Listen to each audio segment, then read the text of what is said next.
move that around. Okay. Yeah. I mean, it's great if the more people I can see, the more people I can call on. So, Yeah, it's, I don't like to leave anybody out of the potential interaction, so to speak. yeah. Equal opportunity. You bet. Well, why don't you start So, out? Tell us about yourself, Neil. okay.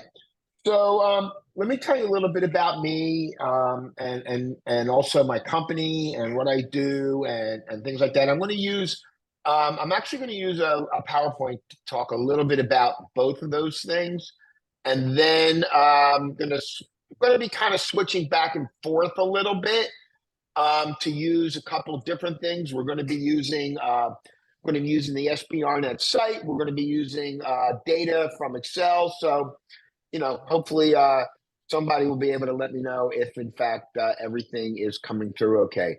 Are you right now seeing the PowerPoint that says about us? That's right. Yes. Excellent. So as Professor Wakefield said, I'm Neil Schwartz. I am president of SBRnet. It stands for Sports Business Research Network. And at our core, we are a data provider.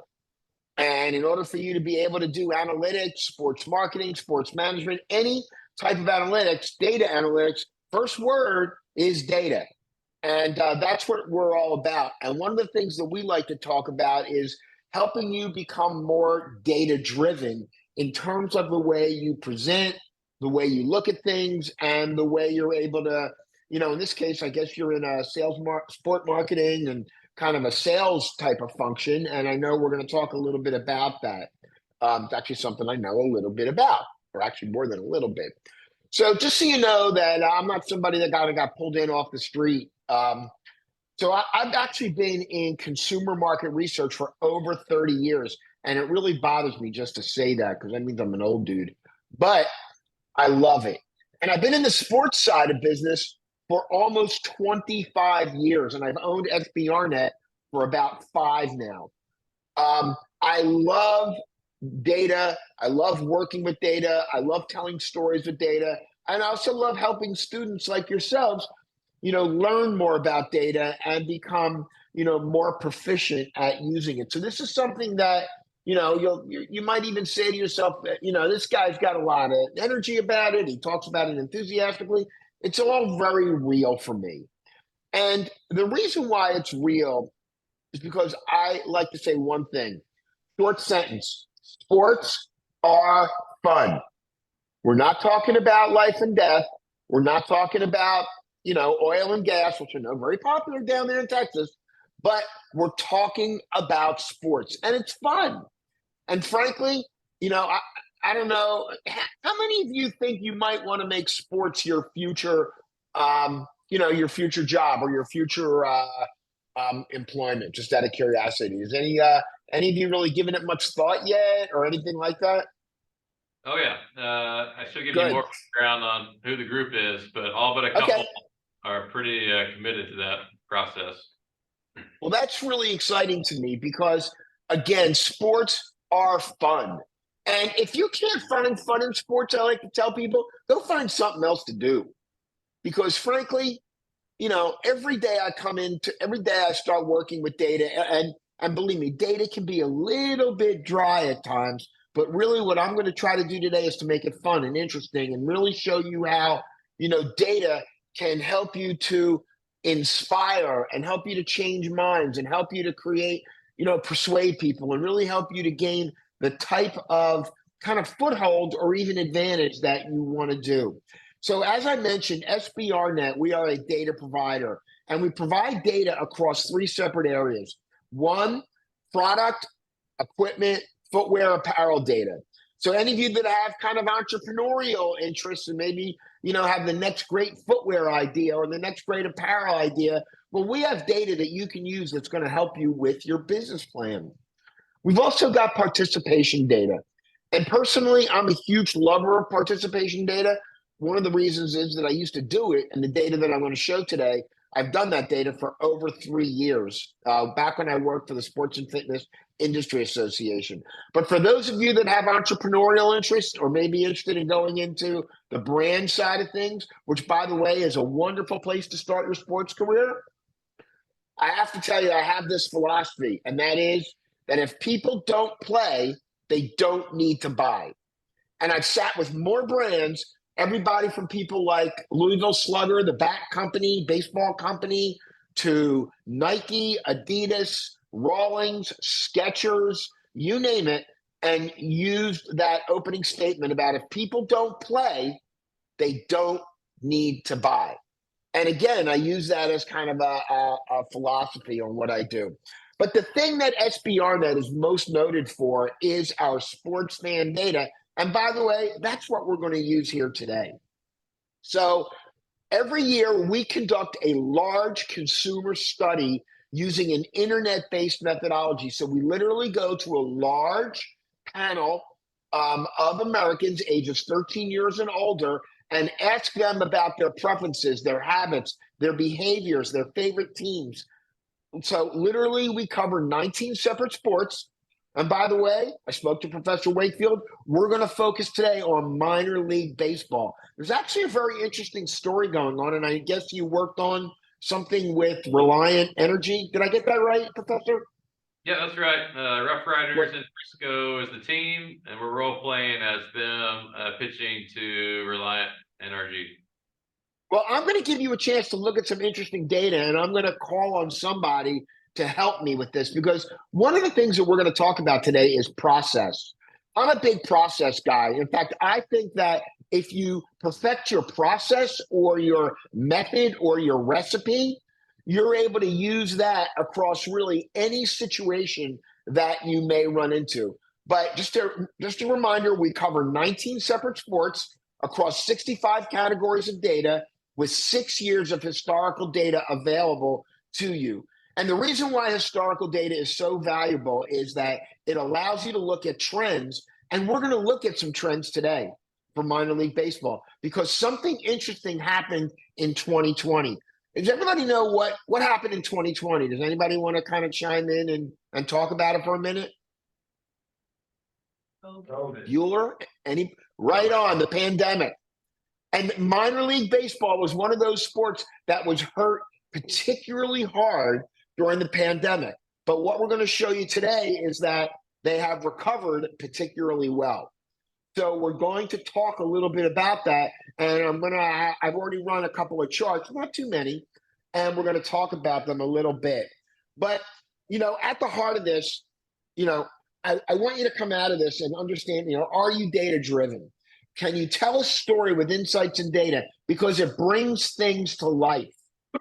I can't tell you how many situations I've been in personally or how many situations I've been told about where data has changed the course of a meeting, changed the course of thinking, changed strategy, you name it. Data has the power to inspire, to bring things to life. There's a little story I like to talk about. One of the student at NYU who used our data with the New York Football Club, which is the second football club in New York. And he went in for an internship. And during the middle of the interview, he pulled out a lot of our data and showed it to the general manager. The general manager started looking at it. In fact, he got up in the middle of the interview, and this particular gentleman, his name is David Sutherland, thought he was done, thought it was over. Just the opposite. The general manager sat next to him, took a look at this data, asked him where he got it, explained how the data was created. And not only was he impressed by the data and how David spoke about it, he offered David a job as the assistant general manager, even before he had graduated at NYU. Now, he's working there now, by the way. But again, data has the chance to inspire, and it has the chance to really change minds and really change and put you on a great footing in terms of, what you're working with in the future. I will warn every one of you that if you go in the sports business, data will become a big part of what you do. Professor Wakefield, you experience, you work with a lot of clients. Your dad, I know, works with a lot of clients. How important is data really in the mix, in terms of when you're working with brands, teams, leagues, all of those different things? Well, in partnerships particularly, but in general, there's no way to go without it. Couldn't agree more. So One of the things that's really important also is that you have access to all of the data that we're going to be showing you, and you access it via the Baylor library. So all of you are able to access the data. You're able to get on the site, download the data, work with it.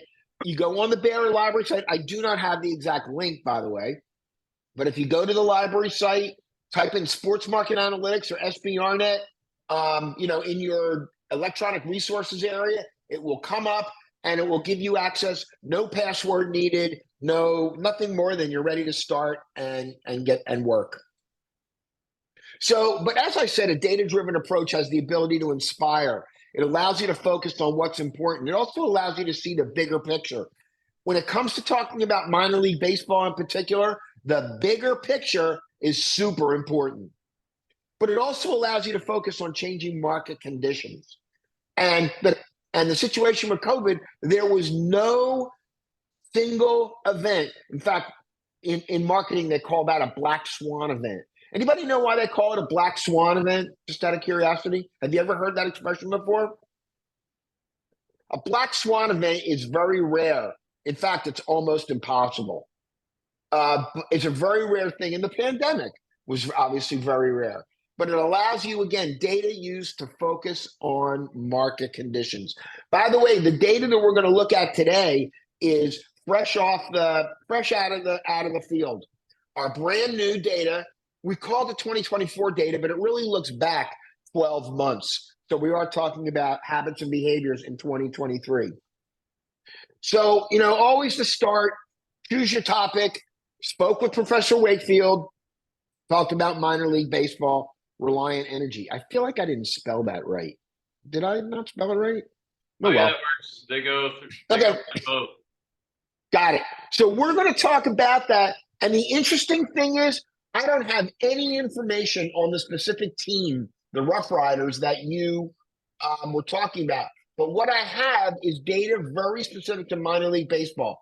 That this data will be a wonderful table setter to get you talking to the right people, to get people focused, to get people to see things. And as I told Professor Wakefield, one of the things I love to do is I start with SWOT. How many of you know what SWOT stands for? Anybody? Just shout it out.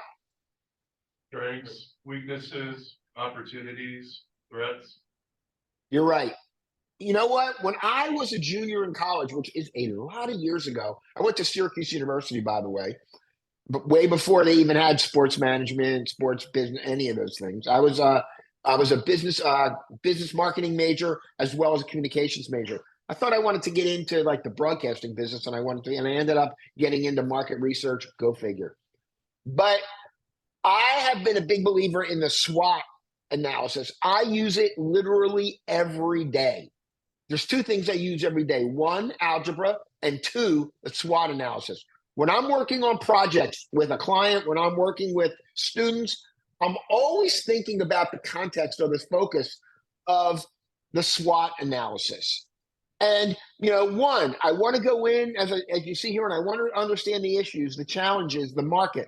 Well, those are also strengths, weaknesses, opportunities, and threats. So I'm always kind of thinking about that.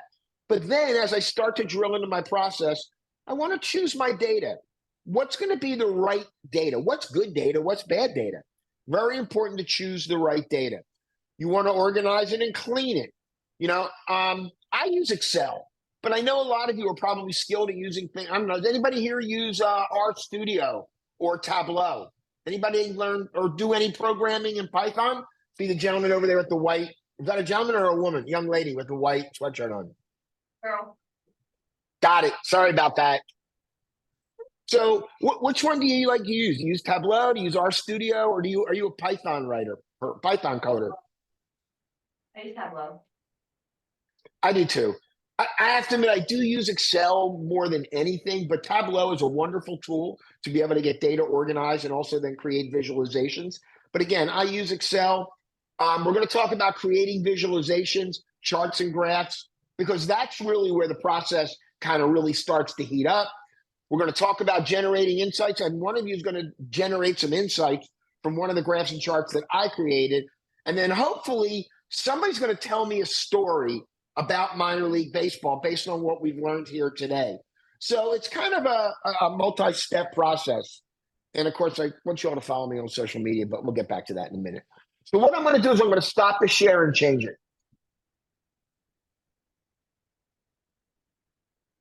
At least I hope. Yep. Okay.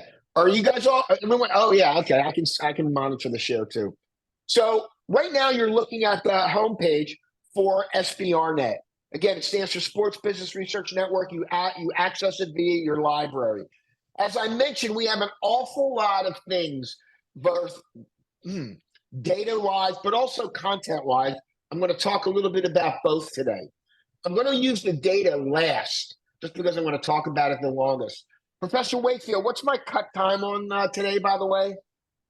So we are in this class till 10:45. We scheduled you till 10 Central. Okay. We have more time than that. So Okay. 10:15, 10:20 Central. Okay, it's 10. Okay, that'd be fine. 30 more minutes, that'd be fine. Excellent. Thank you. Just wanted to check. So this is the homepage, and this is really where you're going to, spend a lot of your time. Remember, I talked about data. Here's the data for equipment, apparel, and footwear for literally all these categories. If any of you have entrepreneurial interest, this is going to be great data for your business plan. Participation data. We cover 88 sports in the participation data. Right now, I can't go a day without somebody asking me about pickleball. Have any of you played pickleball? Thought about it? Yeah, I do too. It's a fun sport. And you know what we saw? Look at this. Now, let me make sure you can see it. Is that a little better? Look at these numbers in pickleball. Pickleball has done something from 21 to 22 called a double. They have literally doubled when it comes to the number of players. They are up literally 92.4% based on the graph I'm showing. Well, guess what? I have the data for 2023. They doubled again. So they did a double-double. I have never seen that before in any sport that I've ever measured when it comes to activity. So pickleball is really a wonderful opportunity. If any of you are looking at pickleball as a possible place to go to work, it's a great place. I will say, though, that I do see the numbers flattening out going forward. They may have kind of peaked this year, 2023. So, but again, by the way, all of our data, all of our home numbers are always in thousands. So this is not 6,647. This is 6,647,000. You simply lop 3 zeros on the right side of all of the whole numbers. So if it's not in percentages, it's in whole numbers. You always think of things in thousands. And then, of course, we have our fan data. Of course, I'll get there eventually.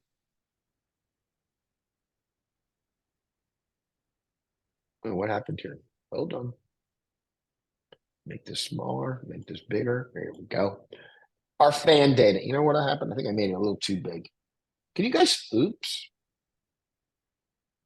Can you guys see this now, or is it too small? Anybody? Yep. Right? Good.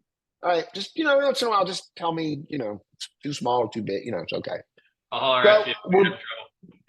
Thank you. So what we're going to look at in the last part, or the most part, is going to be our sports data. And we cover, as I mentioned to you, when it comes to sports, we cover 19 separate sports right here on the right side. And each person in the data set reacts to over 65 different categories. So demographics and, you name it, we've got it. And it's an incredible resource. What I'd like to do now is to show you a couple of things real quickly.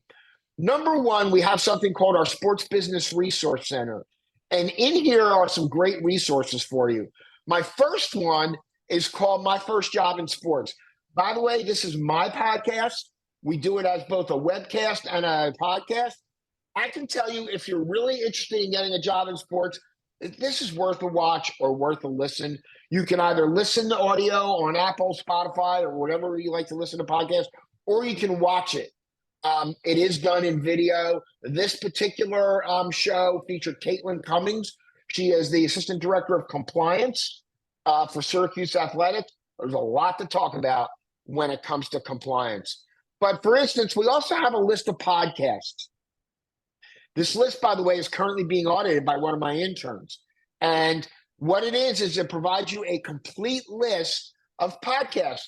If you're interested in sports gambling, let's say, you might want to pick out one or two of these and decide, hey, you know what, I'm going to listen to this on a monthly, weekly, whatever the cadence is that they appear. But again, it gives you the opportunity to be able to, kind of fill in those gaps and things like that. I've got something also called top people to follow on social media. So again, pick out one or two people. I can tell you, I do follow Alex Silverman. He has moved on from Morning Consult. I believe he's now working at Forbes. But again, it gives you the opportunity, hey, who do I follow? Who would I want to, who do I want to read about? Who would I want to pay attention to? One of the things that we also have is a series of directories. The gentleman that owned our business formerly was a directory compiler. This directory is a directory of sports executives. So as an example, if I go to minor league baseball, and let's see, what was that team that we talked about before? Houston. Frisco. Thank you. Thank God I had you there, Professor. I'd be dying over here. Let me go down there. Let's see here. Was it Houston? No. Frisco. Frisco. Why did I? Like Crisco with an F. I got it. Okay, I'm not as bright as I look. So if you're interested in, did you work with Kristen King? Is that a name, or is she not even there anymore? Do I need to update this? That's not our person, but she might be there. Okay, so we have a list. We publish a list. And look, if you're interested in getting a job, save yourself some time. Go on the directories. Find the person that you may or may not want to talk to or may not want to follow on social media. But again, the information's there. But now I want to start getting into data. When I'm doing a data search and I'm thinking about data, the first place I always go is to the upper right-hand corner. We call it our super search area. And what we've done here is, look, I know a lot of you are very fluent using Google and ChatGPT and some of the other AI tools. I use it too, by the way, so don't get me wrong. But what we've done is I have 3 interns who every day are out there looking at all of the various sports media, all the consumer media, all the business media, looking for key articles on, different subjects. I'm going to type in Major League Baseball and hope something comes up. Maybe too long a search phrase. We'll see. Well, not really. So first article that comes up about minor league baseball is from Business Insider about Inside Moneyball Plus, about how even minor league teams are starting to utilize, the Moneyball kind of way of picking players and starting lineups and things like that. Article back here, by the way, back from 2023, talks about minor league baseball's appeal to Hispanics and Latinos. So again, our goal here is to provide you with some information that can help you start your process of, strengths, weaknesses, opportunities, threats, and be able to find the data that you're looking for. Over here in the second column, by the way, is a list of relevant research. This can be a little hard to work with because tends to be a little bit on the general side. But I'm going to talk to you a little bit about that. And then here are some relevant directories that may or may not apply to that particular area. But what I want to get into now is I want to get into some data. So when I'm looking at data for anything, I always like to start in our summary section. And that's up here, summaries. I go to the single sports, and I picked minor league baseball. Now, this is not all of the data that we have. This is just a summary of the data that we have. And what I do is I have literally cherry-picked a series of categories that I found to be a good place to start. And when you're starting a process, this is, by the way, a good place to start. So the number one line up here, line 1, total number of fans. We consider a fan to be someone that either goes to at least one game or watches one game on traditional TV or streaming. Watch or go. So in this case, what did I say? All of our whole number data are all in thousands. So in 2023, Minor League Baseball had a total of 33,131,000 fans as defined by SBRnet. Now, look, you could see other numbers. Why? Because other sources have different definitions as to what they call fan. So when you're doing a presentation, you want to make sure that when you source the data, you let people understand this is how SBRnet defines a fan. And we'll talk a little bit about that. 33,131,000, up from 29,386,000 in 2022, up again from 2021. Remember, I told you minor league baseball took a big hit in 2020 as a result of the pandemic. And as you'll notice below it, there are hash marks. Why? Because we did not ask the attendance question in 2020 because, frankly, nobody was going to live games. And rather than completely tear up the data, which it would have done, I made a conscious decision to not ask the attendance question. But here is the attendance question right below it. So you can get a good look and see, what's been going on. I mean, back in 2016, you had 17.7 million, dropped, flattened out a little bit, nothing in 2020.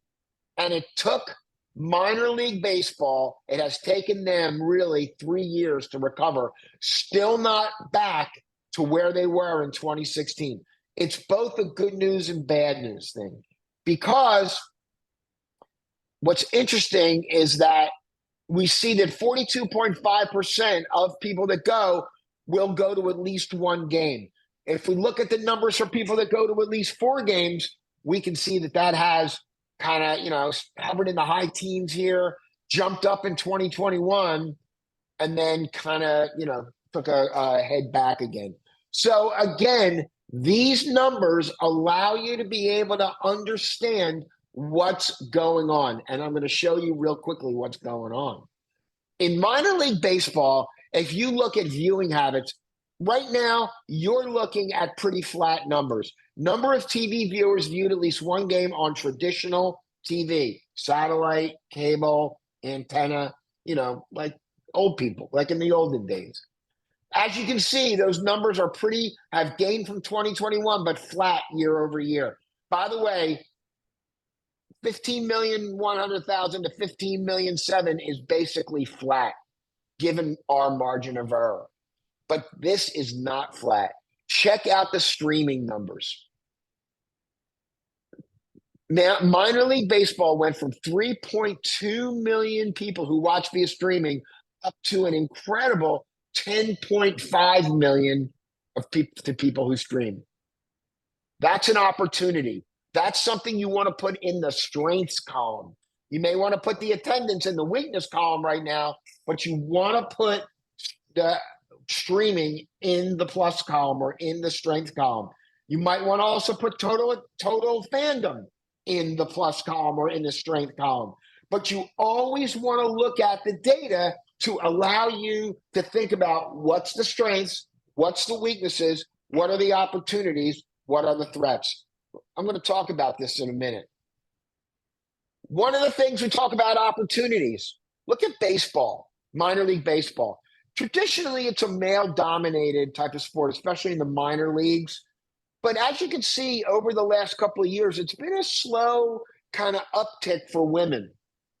To me, that translates as an opportunity.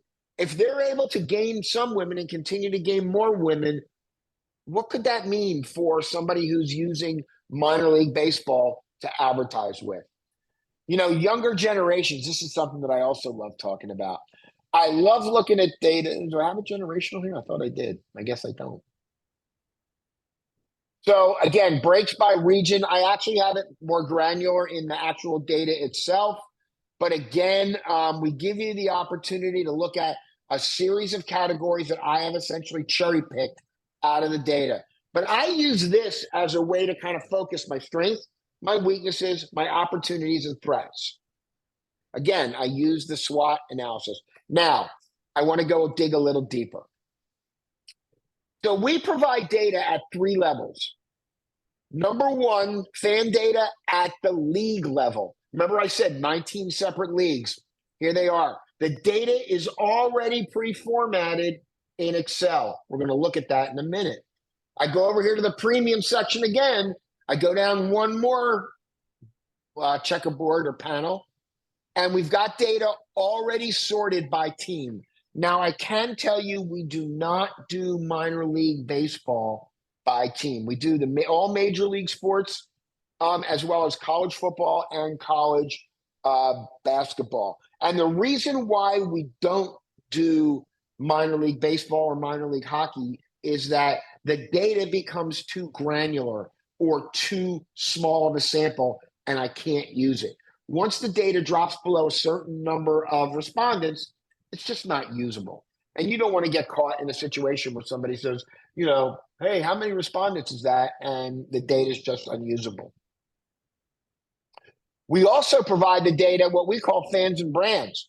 Now, we only measure data for brands across 9 separate categories: sports drinks, car and home insurance, credit cards, mobile phone carriers, airline banking, hotel, and fast casual dining. The reason why we selected these categories is that if you look during games and you see which categories are mostly advertised, these are the ones. So we wanted to focus mostly on these categories, but again, covering all 19 sports that we look at. So now I'm going to stop my share again, and we're going to look at a couple of different things. And I'm going to show you a couple of different looks. Remember, everything is already in. Remember, we're always thinking about things under the kind of the umbrella of strengths, weaknesses, opportunities, and threats. Okay, I'm going to reshare. Let me know if you can see that, if I need to make it even bigger than it is. You can Bigger? probably put it in Smaller? one- A little bigger? Yeah, a little bigger. Okay. Bigger than that? Yeah. A little more. All right. Wow. Okay. How's that?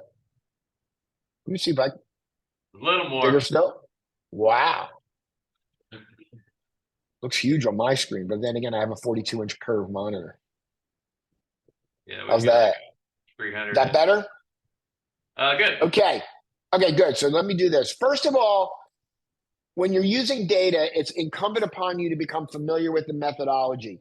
All of our methodology is listed on the first tab in all the Excel spreadsheets. It's very important for you to understand where this data comes from. I can tell you nothing will stop you in your tracks faster than somebody sitting around a conference room table and says, hey, the young lady that answered that she uses Tableau, what's your first name? Ashley. Ashley, what do you think would happen if you're sitting in a meeting and a person around the room says, hey, where'd you get this data? And you don't have the answer.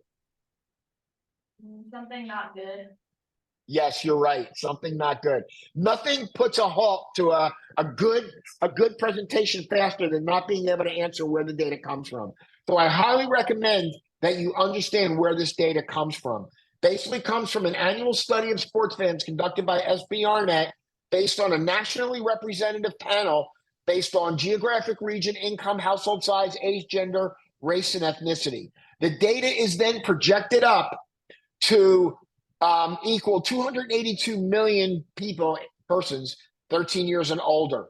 Now, one of the other things I recommend is make sure when you're using data, you always put the source on every page where you're quoting data. Nothing gets me more irked, I guess that's a word, Oh, yeah.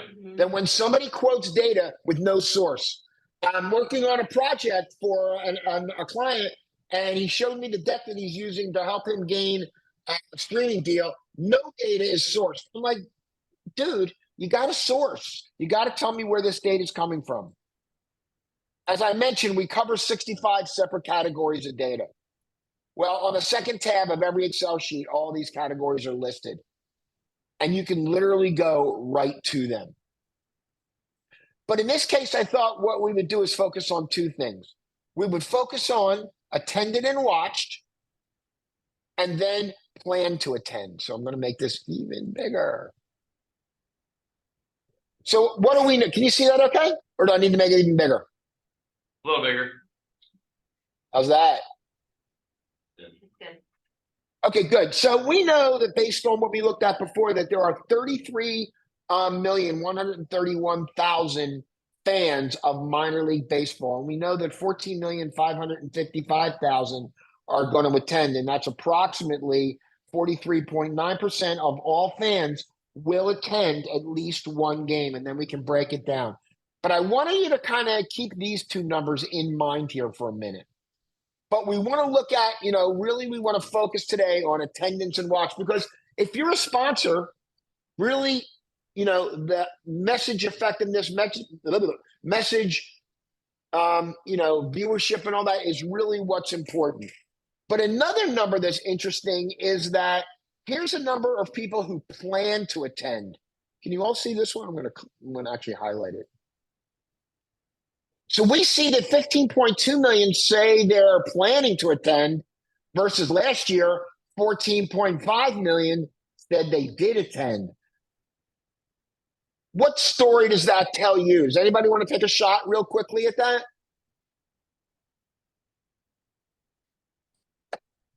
That just tells me that popularity in minor league baseball is in fact growing, and that they are able to bring more people to the park most likely this year than they did last year. Also, worth maybe pointing out the difference from minor to major league baseball with attended versus you just watched. The number of fans for a pro team, the percentage of those fans that actually walk through the gates is going to be a little bit lower, right, compared to a minor league team. Is that what you're seeing, Neil? We are. There's no question about it. And there's other demographics that are popping in there too. Like, for instance, one of the things, all of our data has already been cross-tabbed. And so what you're able to do here is, let's say, for instance, you want to go after, you want to talk to Reliant about targeting younger fans. You have the ability to look at it on generational basis. What's interesting, I just covered up the Gen Z. Sorry about that. What's interesting is that you can see, how minor league baseball in this case is doing among the different generations, and understand the targets. Look, minor league baseball right now is very, more popular among millennials and Gen Xers. But, the number 3 generation are the Gen Zs, you guys. And, this presents an interesting opportunity. But what I think Professor Wakefield said and reminded me is that it's always important to compare, contrast, and benchmark. Is minor league baseball doing better or worse than, let's say, Major League Baseball or other sports, that Reliant Energy would have the ability to utilize? Now what I'm going to do is this. I'm going to change this. I'm going to stop the share again. A lot of changing here. And I'm going to show you something. Now, this report that I'm going to show you is actually a special report that I created just for this. Oops. Okay, I'm going to pull this in. I'm going to bring this in. I'm going to make it much bigger. Hang on. And I'm going to share. So when we're working, and trying to use data, there's a process. Remember I talked about deciding which data you want to use, cleaning it, organizing it, putting it into some sort of format. I'm going to sure everybody see this okay, by the way? Or do I need to make this a little bigger too? Okay, let's get it. Okay, so I took the data here for total minor league fans. The numbers are in millions, about thousands. So that's 35 million at the top. But what did I want to do? I wanted to graphically represent what was going on with minor league baseball over the last 7 years. Can anybody just quickly give me an insight, one sentence of insight as to what this graph says? Anybody want to take a young lady in blue, right, kind of sitting right there in the front? You want to take a shot at this? You can see that it's like on the rise since COVID, and then it's like gaining more traction than it even had like before COVID. Excellent. Not only is baseball rising post-COVID, but it's also rising at a faster rate. Now, I'm not asking you to become data scientists and do any sort of advanced regression and things like that.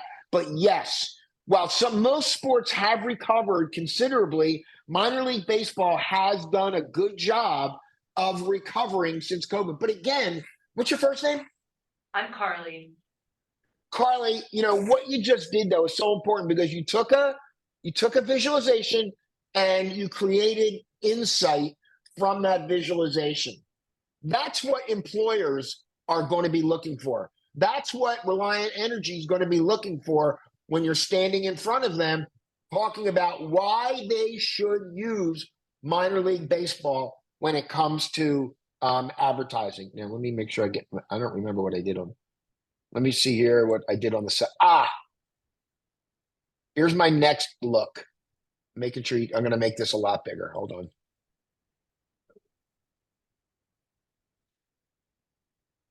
Can everybody see this okay? Perfect. Excellent. Okay. Let's see. The gentleman in the very back looks like you're wearing a Baylor sweatshirt and a hat. How about giving me a one-sentence insight for what you're looking at on the screen right now? You can see that for minor league baseball, it's picking up traction within newer generations, and older generations are not as much. Well, that's like kind of 50% right, because what this is saying is, and the one sentence would be, is that minor league baseball does very well among millennials and Gen X, but as you can see, still has some room when it comes to younger consumers like the Gen Z. So the question I would ask Reliant Energy or anyone is, how important are younger consumers? By the way, this is based on attendance. How important is it for you to reach younger consumers? Because you know what they might say? We don't want to reach Gen Z so much. We want to talk to millennials. We want to talk to Gen X. We want to talk to boomers. Why? Because they tend to be people that own homes, or they tend to be people that, would be paying more attention to that particular area. Yeah, they might want to pay attention to Gen Zs also, but again, you're directing insights. You're developing insights based on the data. Hey, Neil, what's the y-axis here? Total number of fans attending live. Okay, so then to our earlier point about always comparing, contrasting, benchmarking, you might be thinking about, as you learn and find yourself, where else Reliant is sponsoring, what's that comparison point? So minor league baseball versus Major League Baseball, because they're in Major League Baseball compared to NFL. Let's show all of them, but you might look for one that they're already in to show a comparison. Professor Wakefield's right. Now, had I had a little bit more time to prepare, unfortunately, I got brand new office furniture yesterday, and my life got turned upside down a lot more than I thought. But what I would have done is I would have taken this chart and I would have laid Major League Baseball against it. Or I would have laid minor league baseball the previous year against it. It's so important to compare, contrast, and benchmark. The reason why I say benchmark is that's the only way you're going to know how you're doing. Somebody could say, oh, we gained, 10% more fans in 2023 than in 2022. That's great. If the league gained 20% and you gained 10, that's not so great. If the league gained 10 and you gained 20, then you're literally beating the numbers. So again, you always want to benchmark, you always want to compare and contrast. I do know that I am running out of time here. So I'm going to, what I'd like to do is this. I'm going to end that share. That's my wife and I, by the way. We were in Europe. And yeah, it was actually a fun trip, I have to say. So let me ask you a question. And I don't want to put anybody on the spot too much, although I do kind of love doing that. Does anybody want to tell me, based on some of the data that we've seen here today, tell me a short story that you might tell Reliant Energy when you're standing in front of them trying to pitch them on minor league baseball? And believe me, I'm not grading you, not judging you.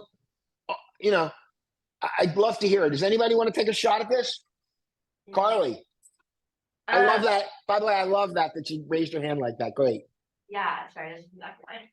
Because Reliant Energy is definitely geared towards homeowners, it's an energy company. And minor league baseball is primarily Gen X and millennials who are the homeowners. I think that's like a great thing to think about is like, oh, y'all are trying to reach homeowners, like that's your consumer base, and people that are going to minor league baseball games are primarily like homeowners. How can we help you target those people? How can minor league baseball, let me show you how great or how well minor league baseball reaches Gen X, millennials, and even the baby boomers to help you grow your business. You were right, by the way, you were right on target. Minor league baseball has done well since the pandemic. So, you're playing in a good pond, so to speak. I like to use this expression, you're going fishing where the fish are. But how do you find the specific customers you want? And how can minor league baseball do that for you in both an economical and successful way? Up on the screen, I would love it if you would, go on social media, follow us on LinkedIn, Instagram. I don't use Twitter that much, I have to admit, but I do use LinkedIn a lot. Would love you to like, share, follow, all those other good things. I'm always looking for more followers. It's always a good thing. I want to thank Professor Wakefield for number one, asking me in today, but also supporting, me, SBRnet, and the process of using data to help you drive insights and tell a story with your various projects that you're working on in school. Hey, I want to wish you all, I know it's only March, end of March, April, but I know school's kind of winding down. I want to wish you all a great summer. If any of you are potentially interested in an internship, I'm always, willing to, I do hire a number of students. Please reach out to me. Professor Wakefield has my email address. And again, I want to thank you all for your participation this morning and your attention. And again, thank you very much. Give it up for Neil. Thank you, everybody. Hey, Neil, one quick thing before we go. If you'll stop sharing for a minute, I'll stopping you if you want to give a smile, and if you guys want to wave, and we'll put this on our LinkedIn today and we'll tag it. I'll do a screenshot too. I'm going to screenshot you guys, actually. A boring person. All right, cool. Thanks, Neil. Thank you, everybody. Have a great day. What time am I back? Yeah. 11 Central, so noon for you. Copy that. All right. See you, Neil. Bye.